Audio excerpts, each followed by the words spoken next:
What's up, troops? Combo creation is one of the two main parts of Devil May Cry Advanced Combat, and it's one that can be deceptive.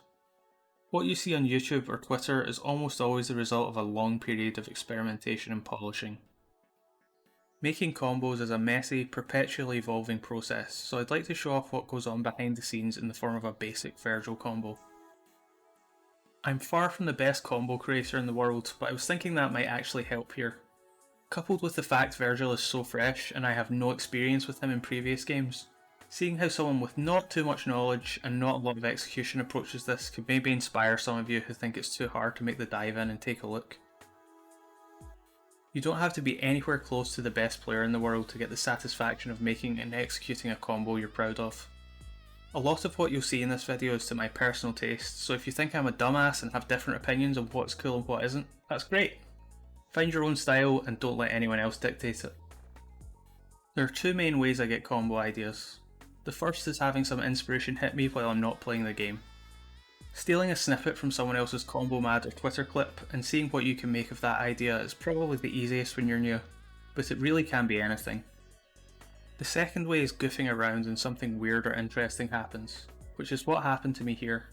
The first thing I always do is think of a move I want to explore. Something I've always liked the look of in other people's gameplay and dabbled in a little bit in the past is Helmbreakers facing away from the enemy, so I started messing around with it. At this point I'm not racking my brain too hard, mostly just putting tunes or a podcast on and hitting buttons and seeing where the game takes me. Initially I tried doing some reversals, void slash, stinger, that sort of thing, but they weren't popping for me. Then I hit ground trick and I made a little spark go off in my head. Tumbling an enemy directly into yourself like this is pretty interesting. Let's see what we can do from here.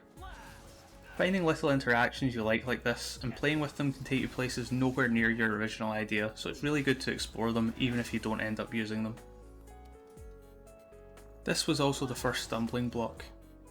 I quickly realised that doing this with a consistent angle and timing is really precise. Where you land from ground trick changes everything that follows, and at this point I have no idea where this is going to slot into the combo. This sequence could end up being somewhere near the end, and I don't want to have to grind it for hours for something as absurd as being off on the analog stick by a handful of degrees. So at this point I have two paths: save it for a rainy day when this execution requirement isn't going to bother me, or do something that resets to a neutral, in air quotes, position. The easiest way to do that with Vergil is to simply teleport right in front of them with Trick. But doing it right away would nullify the point of what I wanted to do in the first place, so I needed to do something to fill the gap before then. Something that works no matter how badly I mess up the ground trick previously, which means something that has a simple input and a big hitbox. And at a distance, the obvious choice to me is a dash attack like Rapid Slash or Stinger. Stinger looks kinda clunky, so Rapid Slash wins out. Rapid Slash into Trick is a really basic, easy sequence you can do from any ground position that adds a ton of movement to your combo at very low execution cost. Not every part of your combo is going to be some genius inspired idea that you love. Simple sequences to connect up the parts you really want to show off are important too, and will make the flashy bits stand out. The different movement from the enemy and Vergil created this almost cross slash effect that made the Helmbreaker feel more connected to what was initially a filler sequence to reset for the next part of the combo. And from there I've hit a level of flow I'm happy with. I feel like I have a cohesive unit where each step is relevant to the next one. Time to move on.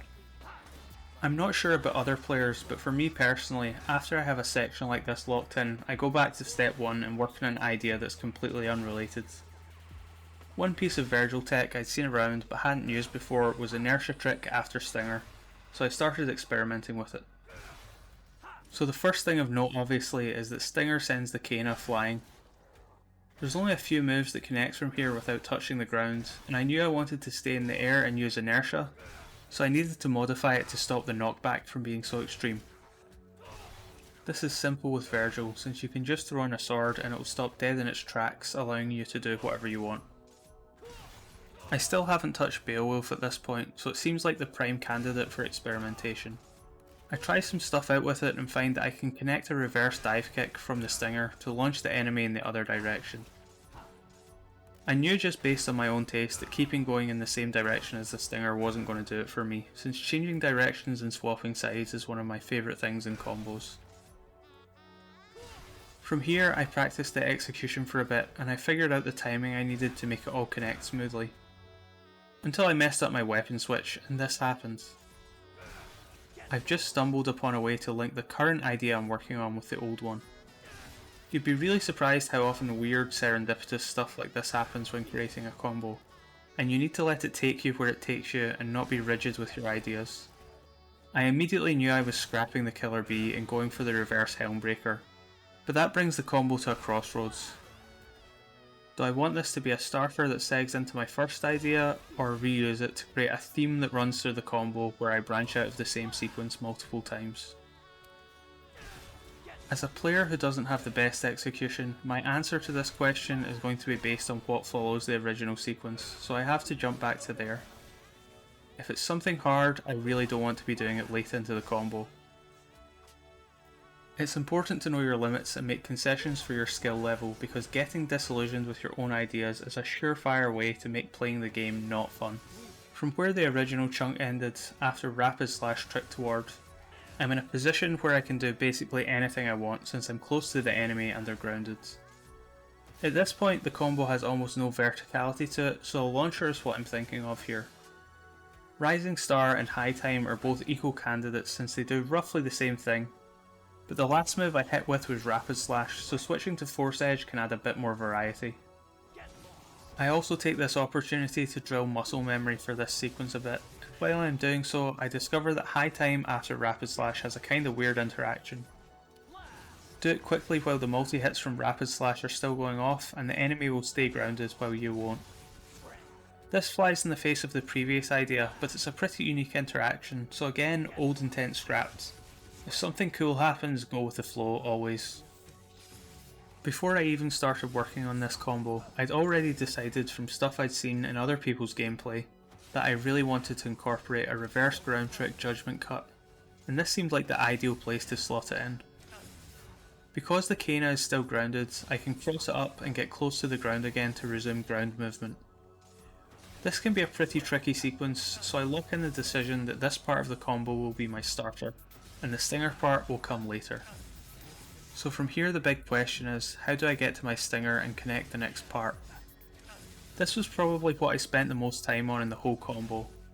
After I'd swapped sides with the reverse cut, I had to get back to the ground smoothly, and I was bashing my head against the wall for ages trying a bunch of different stuff. Things like Air Stinger and Taunt weren't working out like I hoped due to timing and inertia, mostly related to the positioning of Reverse Judgment Cut and the fact that every frame of when you cancel out of it from Trick gets you a different result. Eventually I settled on jump cancelling into Lunar Phase, and using Ground Trick to get my feet on the ground and hit the Stinger. And with that, here's a rough of the combo up till now. I'm not trying to execute it perfectly just yet, because depending on what I add, it could leave me with some bad muscle memory. So I do an approximation of what it'll look like so I can get a feel for the combo without spending ages on it. I'm considering the combo about 90% done at this point. I have a couple of good distinct pieces that also run along the same theme. Horizontal back and forth movement where the enemy never leaves the ground more than a little, with a Helmbreaker as both a starter and the connection to the ender. The starting Helmbreaker is still feeling a little naked though. Just performing it in the enemy's face looks a bit clumsy, so I want to try some other moves and use trick movement to get in position for it. Killer Bee and Air Stinger are the two easiest gap closers, so I try some stuff out.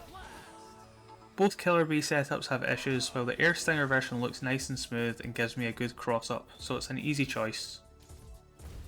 With Vergil, the simplest answer to how to end a combo is to find a way to link into one of his big finishers.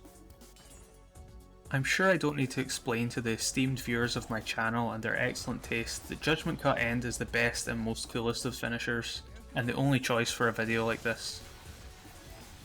The two perhaps most basic ways to connect this while keeping the enemy stunned are Heavy Rain Blades and Round Trip. For me, doing a finisher with Heavy Rain Blades alone doesn't sit right, since it's an auto-target move that can be performed out of anything. If it doesn't connect well with previous parts, it feels like a crutch, and it definitely doesn't vibe with what I've got so far, so I make the decision to go for Round Trip. Round Trip is a move that needs its own setup however, so I tried playing around with the other sword formations to see what felt smoothest. None really clicked for me except blistering swords, which felt much more natural, so I settled on it pretty quickly. Then discovered that comboing into it was really tough. You have a small window to throw a round trip before the Kana hits the ground, and you have to do a bunch of tricky hold inputs and releasing and unreleasing lock on. It took me a lot of tries just to figure out if it was even possible.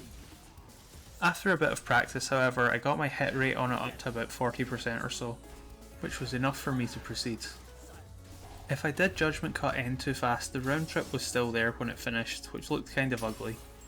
I needed to fill in a half second, so I tossed in another rapid slash with a ground trick to cancel it for a bit of extra horizontal movement, then went for the finish. And I now have a complete combo.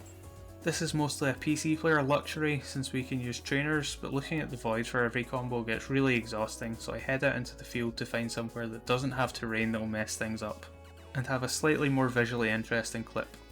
For this one I used the third fight area in Mission 5.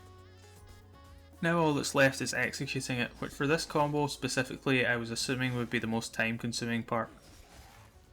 Once you have the clip, slap a song on it that won't get you DMCA'd and you're good to go.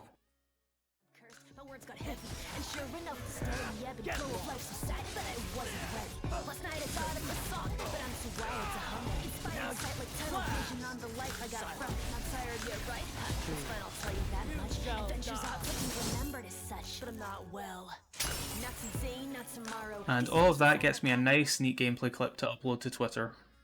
Well worth it, I'm sure you'd agree. I love this character, man. Vergil fucking rocks. And that's how I create combos. This was a basic one because I'm pretty fresh to Vergil and I didn't want to get bogged down experimenting with stuff I wasn't already semi-familiar with, because trying to explain something I barely even know about myself probably isn't the best idea. The highest level stuff out there goes a million miles past this and has layers upon layers, and you really can make things as complex as you want. The sky's the limit, literally. Hopefully this gives you some insight into the type of thinking that goes into pulling out flashy choreography, and inspires you to make your own, or maybe just get a deeper appreciation for combo videos. I'm Zodiac, thanks for watching, see you next time.